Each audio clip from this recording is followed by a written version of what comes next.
तो कहना चाहता हूं देश की जनता से और सरकारों से भी कि अगर कोरोना भगाना है तो भारत में मध्यावधि चुनाव करा दो लोकसभा के, कोरोना भाग जाएगा। क्योंकि जहां जहां चुनाव होते हैं कोरोना नहीं आता, तो इससे बढ़िया मौका कहाँ कोरोना देश से भगाने का। किसानों को फांसी लगाने का एक नया तरीका मोदी ने और निकाला है, और वो ये है कि जो किसान भी नहीं बिक रहा, आंदोलन भी नहीं टूट रहा, तो अब सरकार ये चाह रही है कि इन्हें कुछ ऐसा उकसाओ, जैसे राकेश टिकैत जी पे हमला कराया गया, उधर हरियाणा में लाठीचार्ज कराया गया किसानों पे।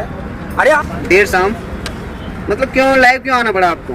देखिए, मैं लाइव इसलिए आया कि 7 तारीख का मुद्दा था। मैं ये देख रहा था कि चट्टूकार मीडिया इसको दिखाता है या नहीं, क्योंकि किसानों को फांसी लगाने का एक नया तरीका मोदी ने और निकाला है, और वो ये है कि जो किसान अपनी फसल जब बोता है तो उसमें डाई डालते हैं, गांव में डाई कहते हैं, वैसे DAP बोलते हैं उसको तुरंत 58% बढ़ा दिया, एकदम 58%। कोई खाद बढ़ाना किसान को फांसी लगाने के बराबर है। जो 1200 रुपये का कट्टा था DAP का, वो एकदम 1900 रुपये का कर दिया। आपने बताया आपकी तबीयत भी खराब हो गई थी? हाँ, तबीयत थोड़ा खराब है, पेट खराब था और बदन टूट रहा था, तो इसलिए मैं आया ही नहीं था यहाँ पे।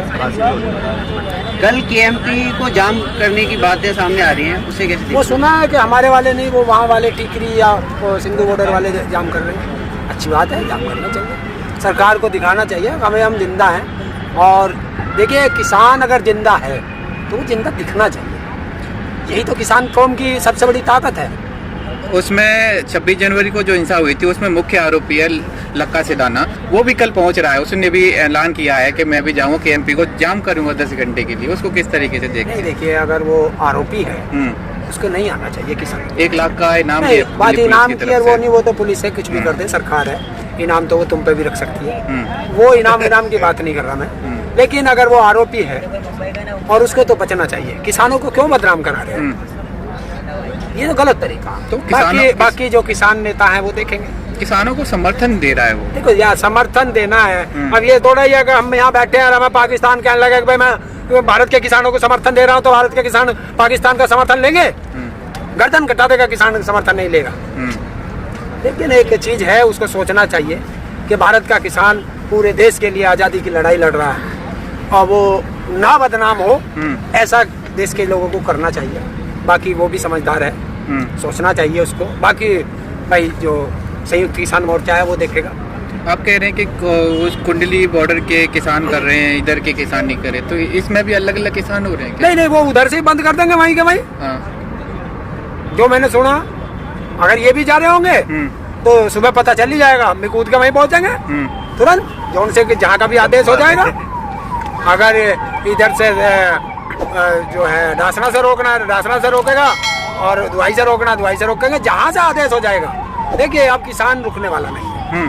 अगर हमारे बॉर्डर से भी रोकने की आदेश आया तो किसान रोकेंगे।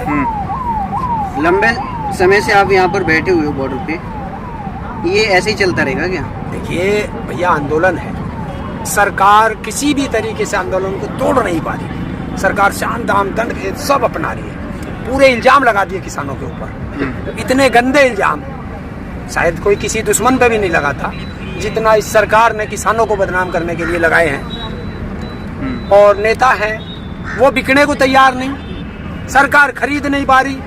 विधायक होते तो अब लोग 55 बार बिक जाते। तो ये किसान है, और किसान भी नहीं बिक रहा, आंदोलन भी नहीं टूट रहा, तो अब सरकार ये चाह रही है कि इन्हें कुछ ऐसा उकसाओ, जैसे राकेश टिकैत जी पे हमला कराया गया, उधर हरियाणा में लाठीचार्ज कराया गया किसानों पे। अरे हम विरोध भी ना करें तो और क्या करेंगे भाई? विरोध करना तो हमारा अधिकार है, काले झंडे दिखाना, नारे लगाना, कोई हम तोड़ फोड़ थोड़े ही कर रहे हैं। तो सरकार ये चाह रही है कि किसान हिंसक हो जाए और हिंसा में ये कोई गलत कदम उठा दे ताकि इन्हें बदनाम करके। हरियाणा में भी BJP नेता जो गोपाल कांडा, उसका बहुत तगड़ा विरोध किया गया था। तो आप किसान कहते हैं कि हिंसा नहीं करेंगे, शांतिपूर्ण तरीके से करेंगे, लेकिन अब विरोधों को तरह अब आगे भी बढ़ेंगे आपके? विरोध क्या होता है? चुन के किसके लिए गए? देश की जनता ने चुन के भेजे, और देश की जनता की बात ये संसद में नहीं उठाएंगे, विधानसभा में नहीं उठाएंगे, तो भाई जनता क्या करे? उनका विरोध भी ना करे, पूज्य उनको, भगवान बना दे इनको, तो हाँ, विरोध करना हमारा अधिकार है। आप नेताओं को घर से बाहर नहीं निकलने दे रहे हो। आजकल डर का माहौल बना रखा है नेताओं के लिए। देखिए, अब चोर तो हमेशा डरता है। कहीं चोर तुम्हें दिखाई दे जाए, वो कितना भी ताकतवर हो, तुम एक बार नु कह देना पुलिस वाली, वो ऐसा देखकर भाग जाएगा, वहां रुकेगा नहीं। तो ये चोर है, और चोर है तो इन्हें जनता का डर है। कोई चोर थोड़ी नहीं है। चोर, अरे आपने ही बनाया उनको। अरे एक चीज तो बताओ भैया, आपके 2 बच्चे हैं, आप अच्छी परवरिश उनको दे रहे हैं, और जब उनको परवरिश देंगे तो आप ये थोड़ा ही सोचोगे कि मेरा बेटा चोर बने। आप सोच रहे हो कि डॉक्टर बने, इंजीनियर बने, अफसर बने, कुछ बनेगा, और उसमें एक बन गया चोर। तो फिर मैं आपको दोष दूं कि आपके बेटा था इसलिए आप वो चोर बना?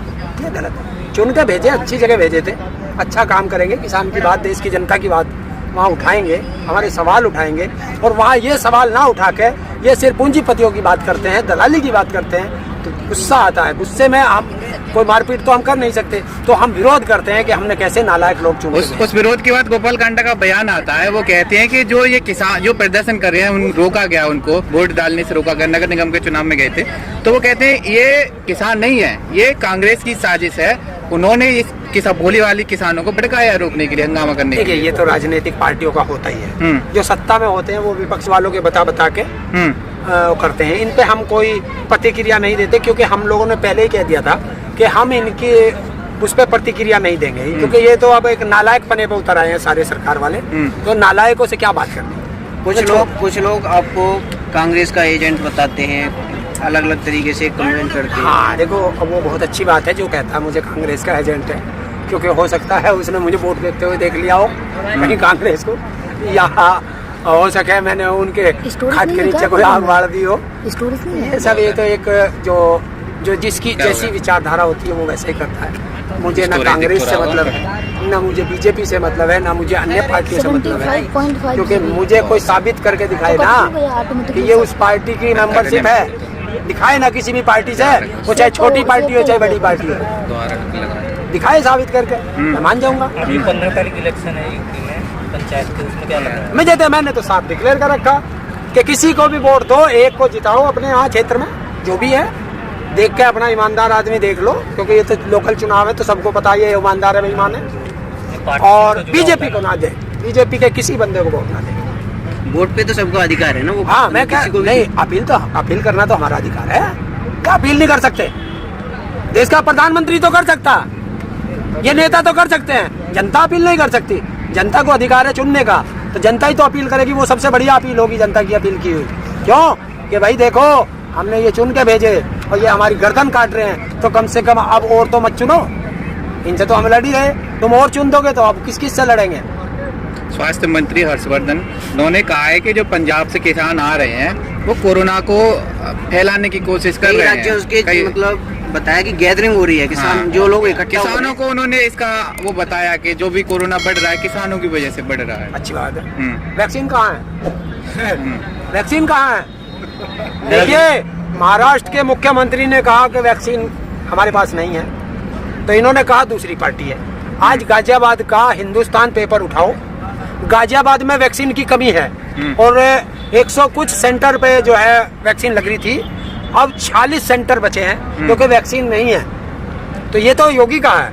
अरे यहाँ वैक्सीन नहीं है, कोरोना बढ़ रहा है, रात के कर्फ्यू लगा रहे हैं और मुख्यमंत्री रैलियों में मस्त हैं। ये है हमारा प्रदेश, ये इनका भगवान ही मालिक है। लेकिन अब पंजाब में तो रैलियों पे बैन लगा दिया है ना, पंजाब सरकार ने बंद कर दी कि कोई रैली नहीं की जाएगी पंजाब के अंदर। अरे पंजाब में क्या चुनाव है? देखिए, मैं कहता था कि कोर्ट जो है फेवर लेते हैं। कल हाई कोर्ट दिल्ली था शायद, उसने फेवर लिया, उसने किसी ने याचिका डाली उसमें, और उसने ये याचिका डाली कि जो कोरोना चल रहा है तो इन रैलियों पर बैन लगाएं, इन रैलियों में प्रोटोकॉल पूरी कराएं कोरोना की। तो उसने नोटिस जारी करके और 30 अप्रैल लगाई है, जिस दिन चुनाव खत्म हो जाएंगे। उसके बाद क्या सुनेगा भाई? अगर करना था, नोटिस देना था, तो 24 घंटे का नोटिस देकर तलब कर लेते, पता चल जाता, पूरी फुटेज मंगवा लेते वहां से, सारी मीडिया की फुटेज आ जाएंगी कि कौन प्रोटोकॉल को तोड़ रहा है। अरे कल तो जेपी नड्डा स्वयं तोड़ रहा है और उससे एबीपी न्यूज का पत्रकार पूछ रहा है, खुद ने मास्क नहीं लगा रखा था। ये है रोड शो के अंदर। बाकी यहाँ तो नाइट कर्फ्यू लग रहा है, लेकिन बंगाल चुनाव हो रहा है, वहाँ इतनी भीड़ हो रही है वहाँ। भाई मैं तो कहना चाहता हूँ देश की जनता से और सरकारों से भी कि अगर कोरोना भगाना है तो भारत में मध्यावधि चुनाव करा दो लोकसभा के, कोरोना भाग जाएगा। क्योंकि जहाँ जहाँ चुनाव होते हैं कोरोना नहीं आता। तो इससे बढ़िया मौका कहाँ कोरोना देश से भगाने का कि जब वहाँ नहीं आ रहा 5 राज्यों में और अब 30 तारीख तक यूपी में नहीं आएगा, तो इससे अच्छा क्या है, मध्यावधि चुनाव करा दो। ये बताइए, जिस तरह से लॉकडाउन और नाइट कर्फ्यू लग रहे हैं अलग अलग राज्यों में, तो यहाँ भी नाइट कर्फ्यू लगा दिया गया है। अगर यहाँ लॉकडाउन की स्थिति बनती है तो किसान आंदोलन को कैसे चलाऊंगे? नहीं देखिए, किसान आंदोलन चलेगा, ये शाहीन बाग का आंदोलन नहीं है, वो एक जाति विशेष का, धर्म विशेष का था। आपको लोगों की चिंता नहीं है? ये धर्म का नहीं है। लोगों की चिंता नहीं है? क्या लोगों की चिंता? जो आंकड़े आ रहे हैं इतनी तेजी से महामारी फैल रही आंकड़े है। कौन ला रहा है? ये सरकार। देखिए 80,000 बंगाल के अंदर पर डे जांच हो रही थी, आज कितनी हो रही है? 39,000। कोरोना बढ़ता जा रहा है, जांच घटती जा रही है, कोरोना का जो प्रतिशत है वो बढ़ता जा रहा है, जांच घटती जा रही है। 5 राज्यों के कल संदीप चौधरी ने डिक्लेयर करे थे, कल या परसों, मैंने उसमें देखा है। तो सब में आधी जांच, आधी से भी कम जांच। ऐसा क्यों भाई?